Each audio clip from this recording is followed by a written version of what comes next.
My dear student. आज के इस लेक्चर में हम स्टार्ट करने वाले हैं unit 5 linear algebra matrices system of linear equation. इसका chapter 2 system of linear algebraic equation. इस चैप्टर में टोटल 4 टॉपिक है। The first one is system of linear equation, इसको सॉल्व कैसा करना है। Second, how to check the given vectors are dependent और independent. Third, orthogonal matrix. And fourth, application to electrical network. तो हम हर एक को 1 बाय 1 सीखने वाले हैं।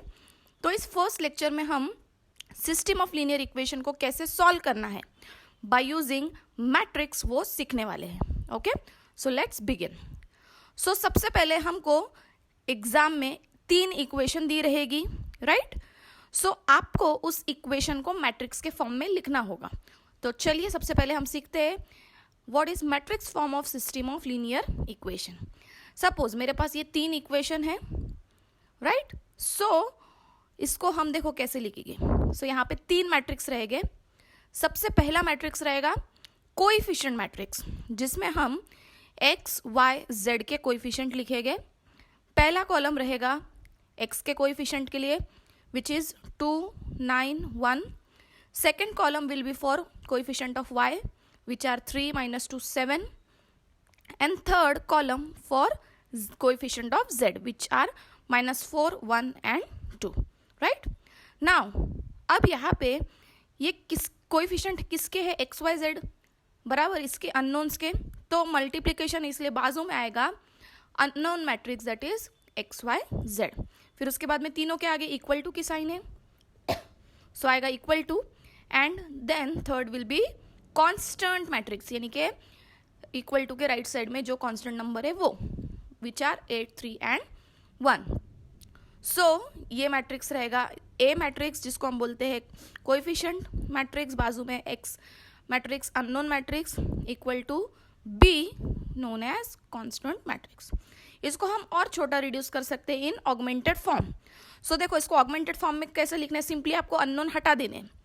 पहले मैट्रिक्स ए लिखेंगे, बीच में वर्टिकल लाइन ड्रॉ करेंगे और बाजू में आएगा कांस्टेंट मैट्रिक्स, राइट। ओके, चलो नेक्स्ट हम देखेंगे types of equation. Basically it is divided into 2 type. The first one is non homogeneous and second is homogeneous. Non homogeneous किसको बोलते हैं, अगर मेरा मैट्रिक्स बी नल मैट्रिक्स नहीं है तो वो सिस्टम रहेगा नॉन होमोजीनस। ओके, बट अगर मेरा मैट्रिक्स बी क्या है, नल मैट्रिक्स, तो वो रहेगा homogeneous system. Got it, very simple. Then next definition is consistency of system. If a system has a solution, it is called as consistent system. कब बोलेंगे हम कंसिस्टेंट, जब उसके पास में सोल्यूशन रहेगा। फिर उसके बाद में कंडीशन कंसिस्टेंसी की क्या है वो देख लेते हैं, विच इज वेरी बेसिक और बहुत आसान है। सबसे पहले consider system of m linear equation in n unknown.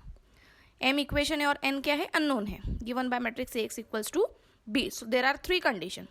First, if rank of a is equals to rank of b is equals to n, अगर दोनों का रैंक है इक्वल टू n तो हमारे पास रहेगा यूनिक सोल्यूशन।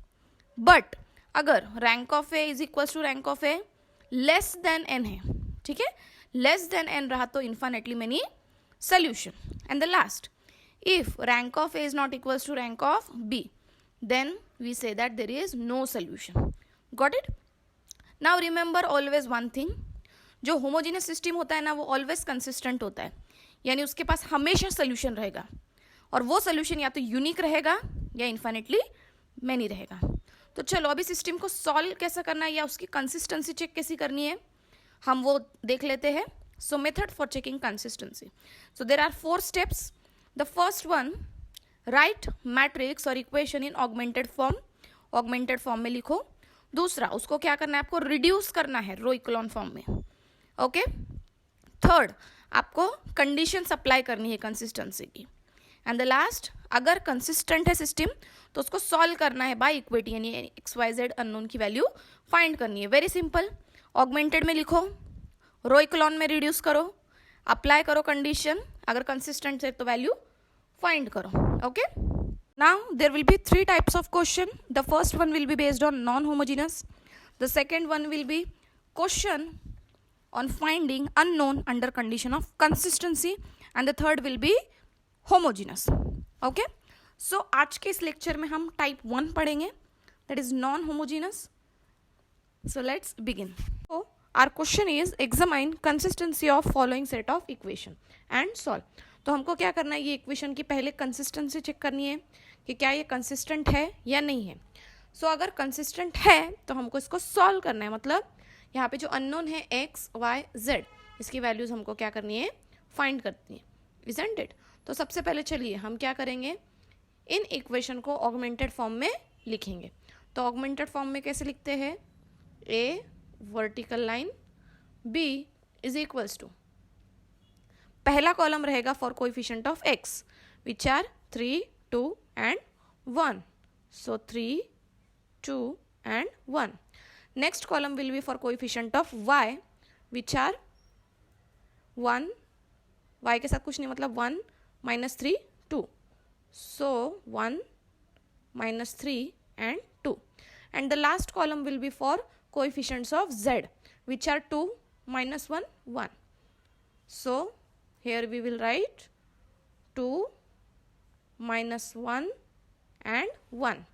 फिर यहाँ पे हम बनाएंगे वर्टिकल लाइन, और फिर वर्टिकल लाइन के बाजू में हमको लिखना है कांस्टेंट मैट्रिक्स, यानी कि जो राइट हैंड साइड में कांस्टेंट नंबर है ना, ये which are 3 minus 3, 4. So will write 3 minus 3 and 4 bracket complete, I mean matrix complete, right. So अब हमें क्या करना है, हमको इसको रो इकोलॉन फॉर्म में रिड्यूस करना है. पहली स्टेप कंप्लीट हो गई, हमने इसको ऑगमेंटेड फॉर्म में लिख लिए. ठीक है, सो अब रो इकोलॉन फॉर्म के लिए हम क्या करेंगे, ये जो डायगोनल है इसके नीचे के एलिमेंट को 0 बनाएंगे. अगर ये डायगोनल एलिमेंट 1 है तो इजी हो जाता है. ठीक है, तो यहाँ पे 1 लाने के लिए हम क्या करेंगे, आप देख सकते हो कि ये जो थर्ड रो है यहाँ पे 1 है, तो हम थर्ड रो को फर्स्ट रो से क्या करेंगे, इंटरचेंज करेंगे. Isn't it?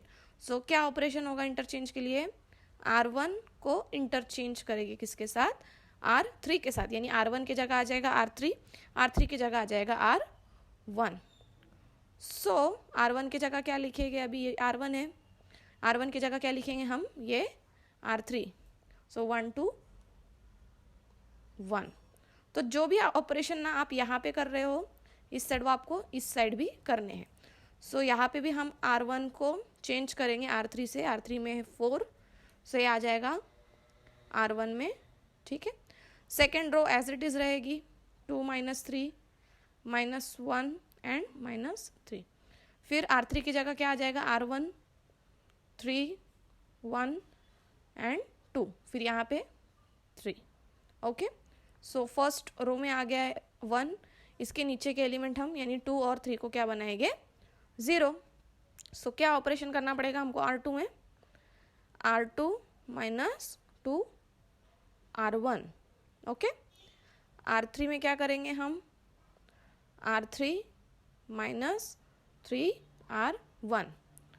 ओके, चलो करते हैं ऑपरेशन. पहली रो तो एज इट इज रहेगी, क्या है हमारी first row, 1, 2, 1, 4, 1, 2, 1 and 4. Okay, changes हो गए R2 में. R2 में यहाँ पे क्या है 2. ठीक है, 2 माइनस क्या बोला है 2 इंटू R1, 2 इंटू 1 कितना होगा 2, 2 minus 2 क्या हो जाएगा 0. सो यहाँ पे क्या आएगा 0.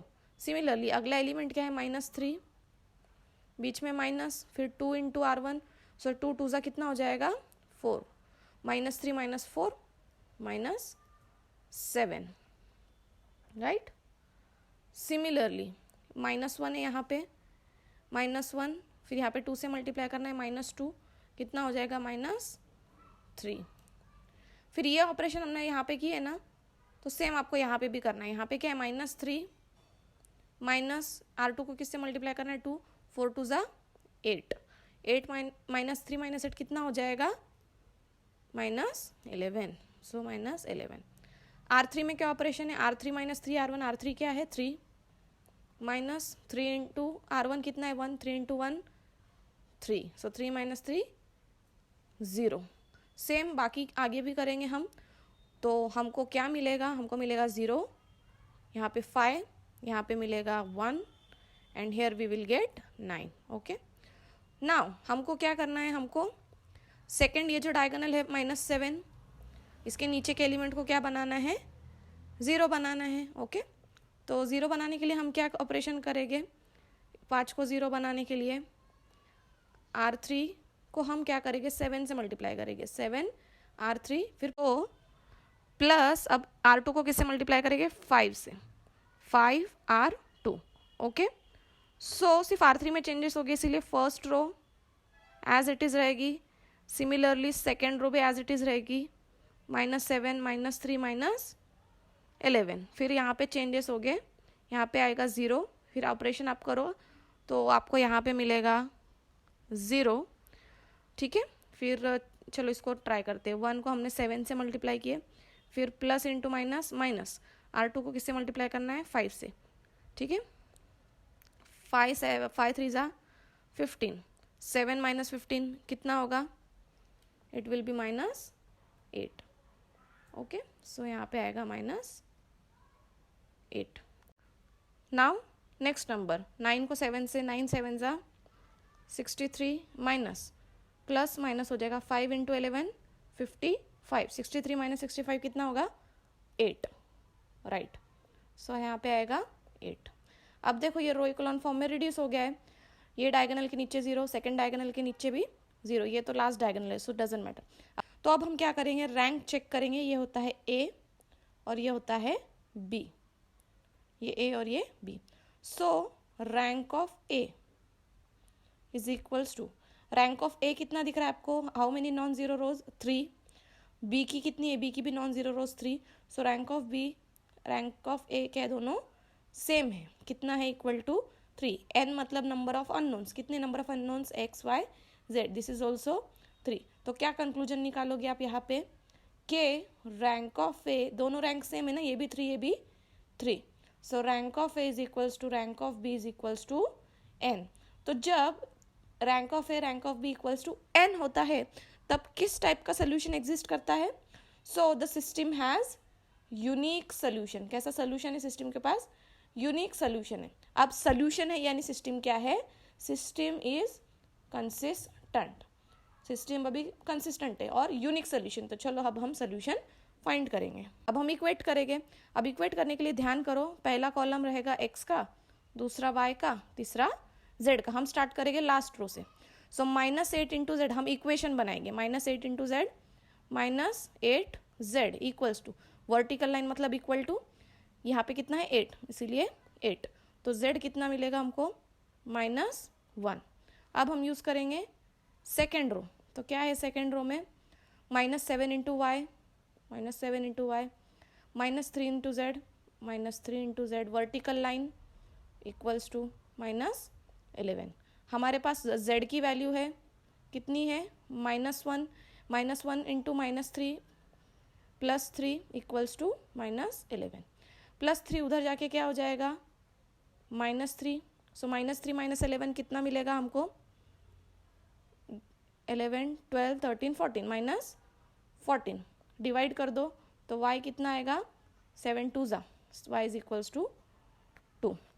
बराबर. अब फर्स्ट रो से इक्वेशन बनाएंगे, x into 1 x plus 2 into Y plus z into 1 z, vertical line equal to 4. हमारे पास y z की वैल्यू है, पुट कर देंगे, प्लस y कितना है 2 2 2 ज़ा 4, प्लस z कितना है -1, तो प्लस इंटू माइनस क्या हो जाएगा, माइनस इक्वल्स टू 4. ये 4 कट, -1 उधर जाके क्या हो जाएगा, +1. तो देखो यहाँ पे, so x equals to 1, y equals to 2, z is equals to -1. These are the required solution. सो इसका जो टाइप 2 है वो हम देखेंगे अगले वीडियो में. फिर मिलेंगे नेक्स्ट वीडियो में, तब तक के लिए बाय बाय, टेक केयर.